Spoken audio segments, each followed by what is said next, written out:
Hi everybody, Michelle McClunan, astrologer and life navigator, and I'm bringing you an astrology update for the next full moon, which is happening in the earth sign of Capricorn, and it's a biggie because we're having a lot of other planetary alignments and movements along with this, some of which are very, very supportive in terms of our growth, in terms of our purpose, in terms of what we feel as is our destiny, in terms of how we feel and where we feel safe and secure, and others that might be a bit disruptive.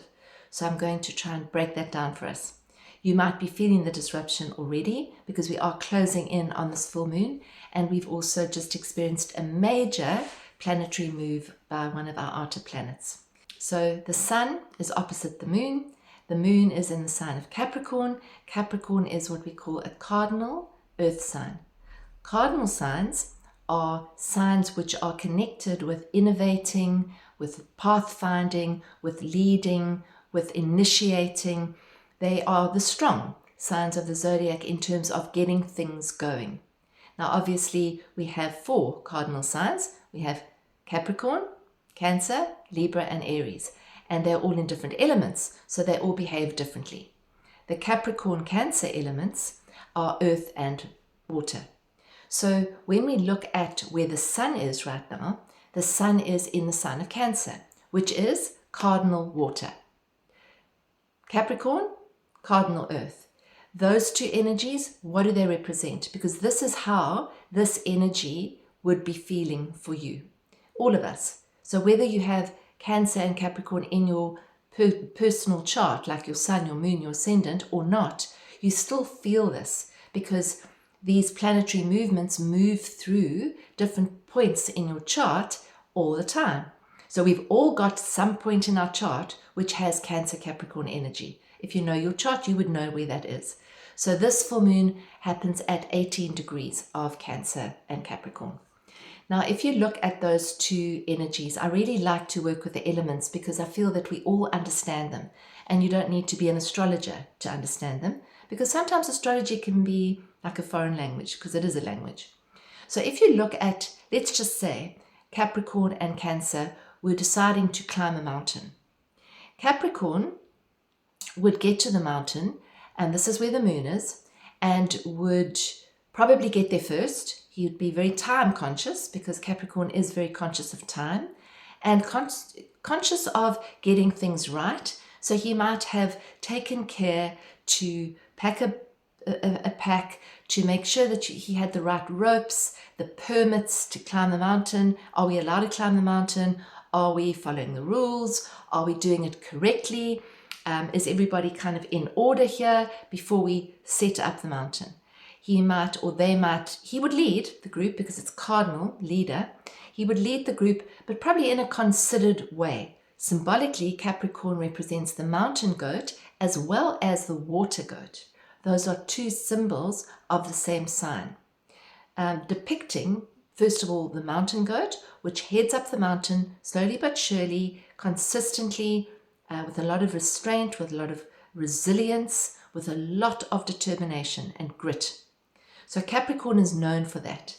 If they set their sights on something, they need a goal, they want to know where they're going, they want to know that they're doing it properly, and that they're achieving, and that they're actually going to get to the destination. And they will basically get to the destination unless something awful happens. They will hang in there. They might fall down, get up, brush themselves off, and carry on up the mountain. Cancer, on the other hand, Cancer would get to the mountain as well and would be feeling into the mountain. Cancer is a water sign. It's also a cardinal sign. So it's also going to lead. It's also going to get up to the top of the mountain, but it might do so in a less direct way. It might go up sideways a little bit and go off and meander around a little tree and sit down and watch the view and feel into the mountain. Before Cancer left the ground, sort of level, they might be feeling into the energy, the emotion of any people that might be walking with them. They might be very concerned as well about safety. Is it safe to climb the mountain? Are we going to get there in time before it gets dark? Do we have enough food and water? Do we have enough warm clothing? So they would also be looking at the practicalities, but from a kind of comfort point. Cancer wants to be comfortable and nurtured and secure and safe.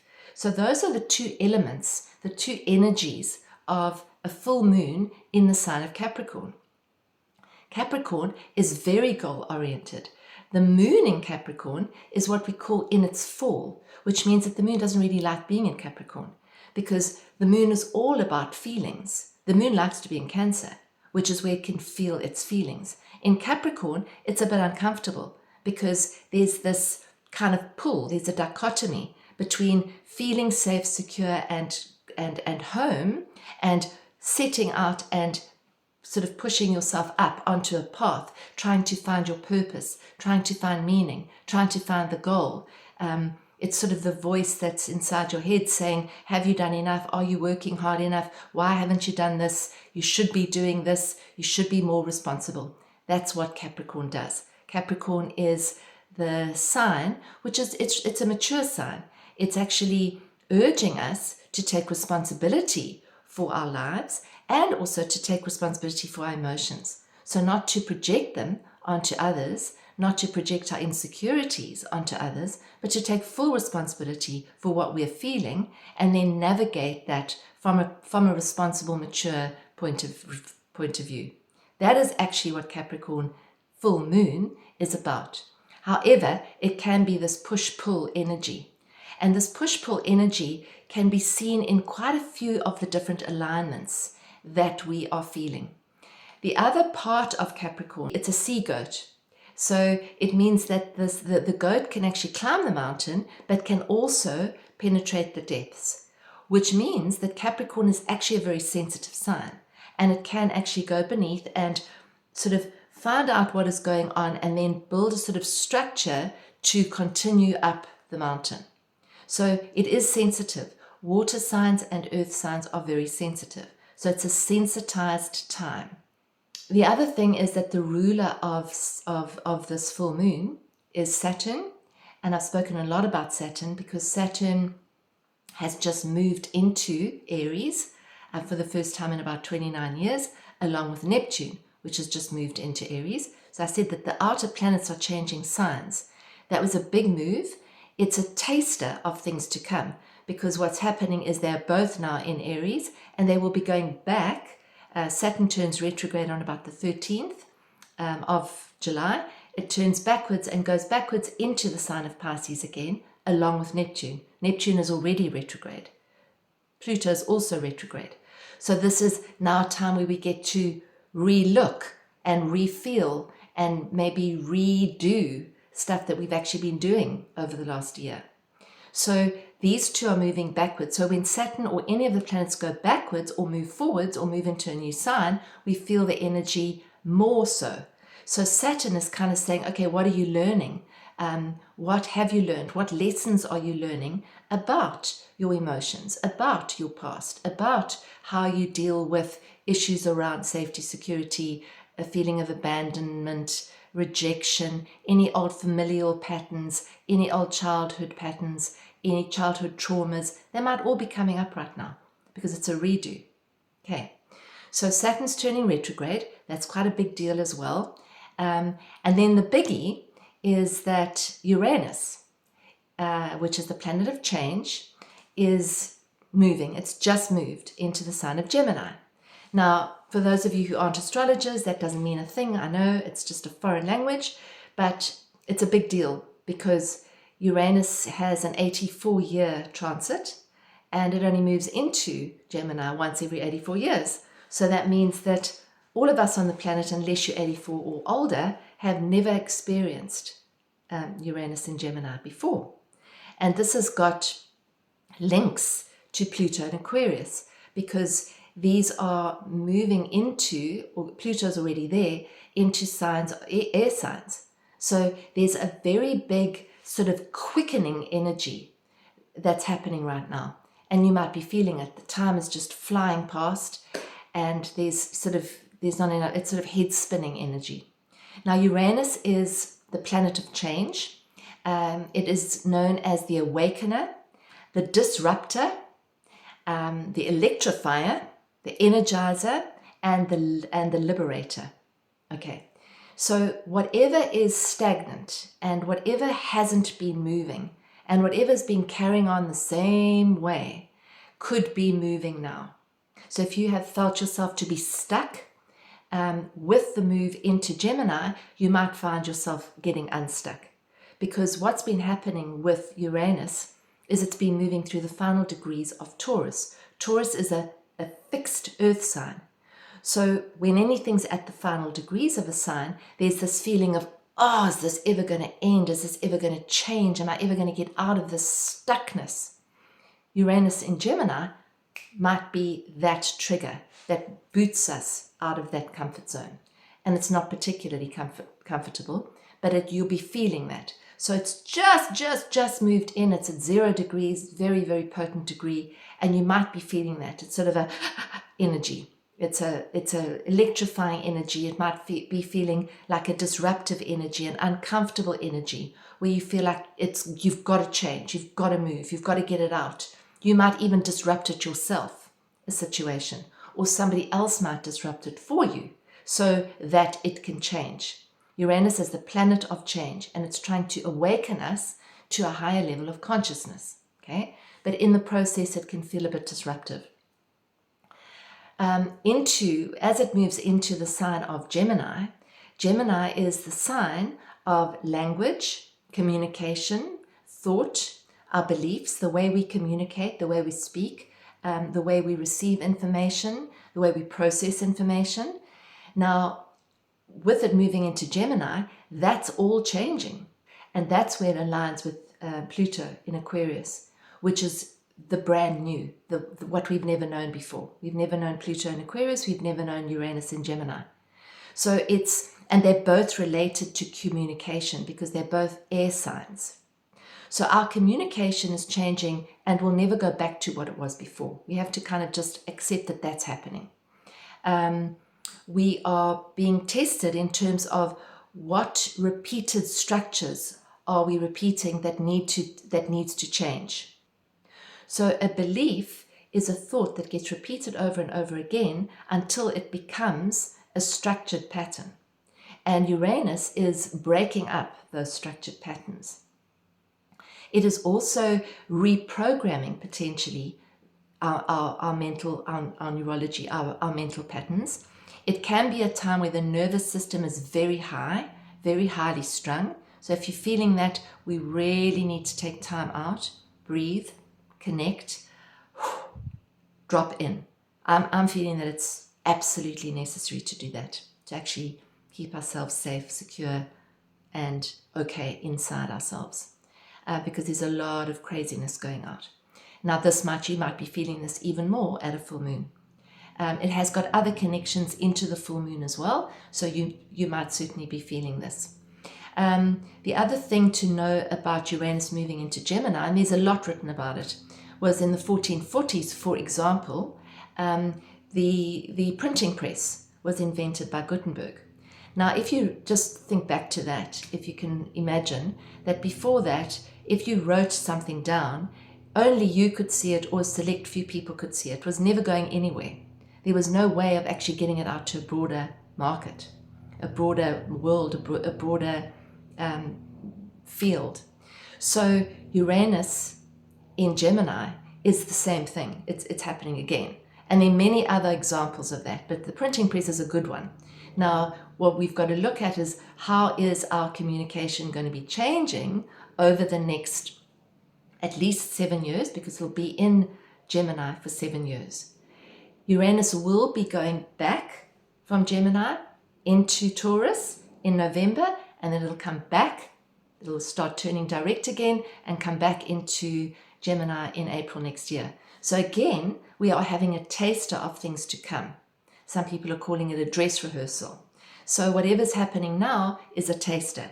So obviously we are all aware of AI and how that is playing a role in our lives, and how do we work with AI? What is real, what is not? What is false, what is true? What is authentic? So I feel that this full moon is bringing us back into what is authentic, which is what is now, and how can we build our connection with what is really true and real.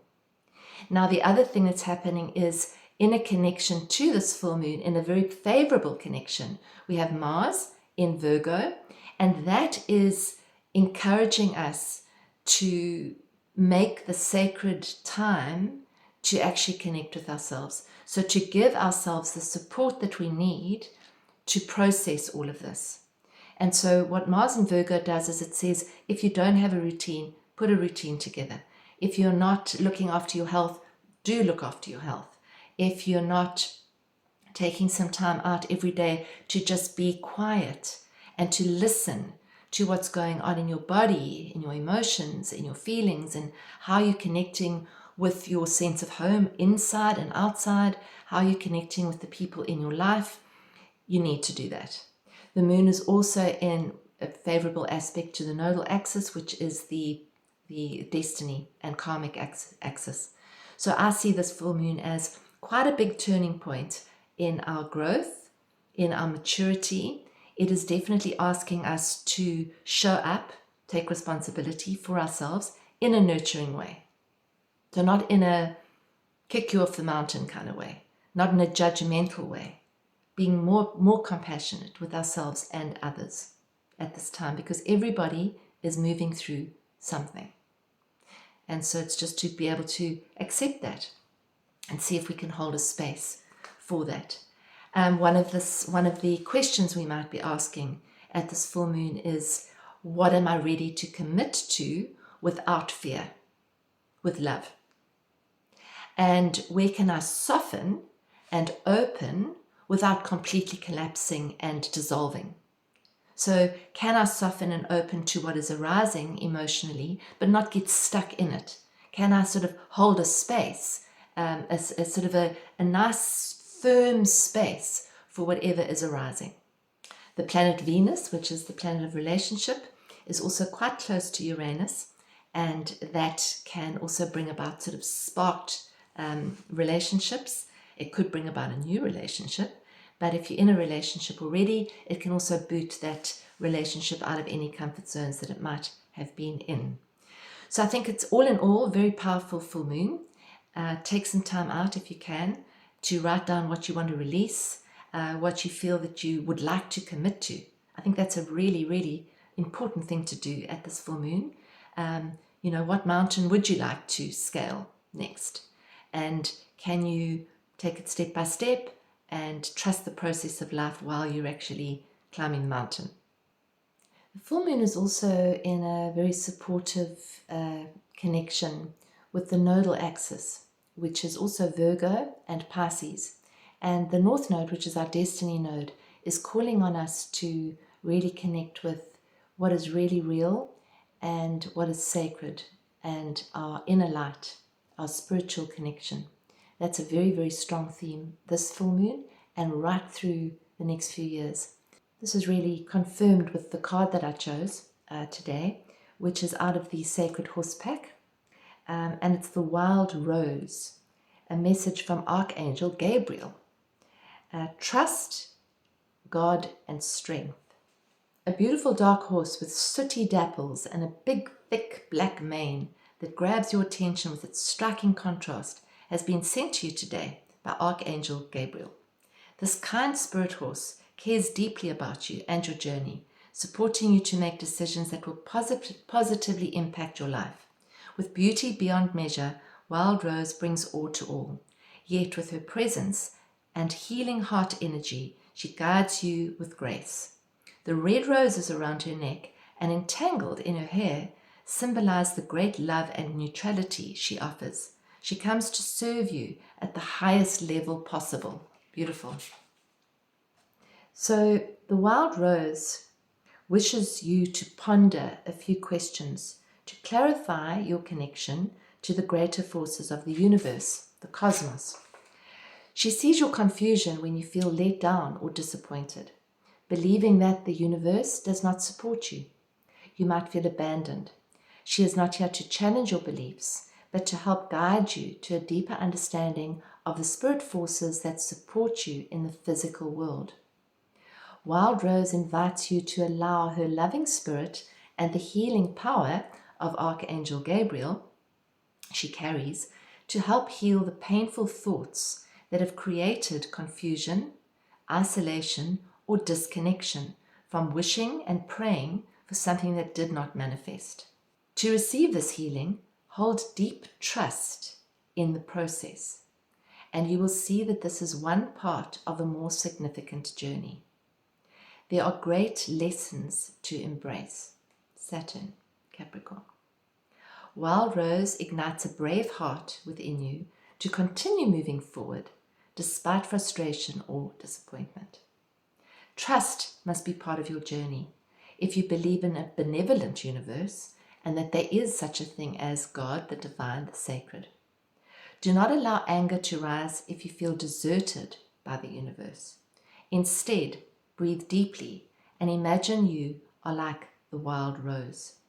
Step into your power with grace and elegance. Feel the roses surrounding you as a symbol of protection. Know that Spirit is with you regardless of what transpires in your life. The questions for this card. Do you believe in the higher power of a benevolent universe?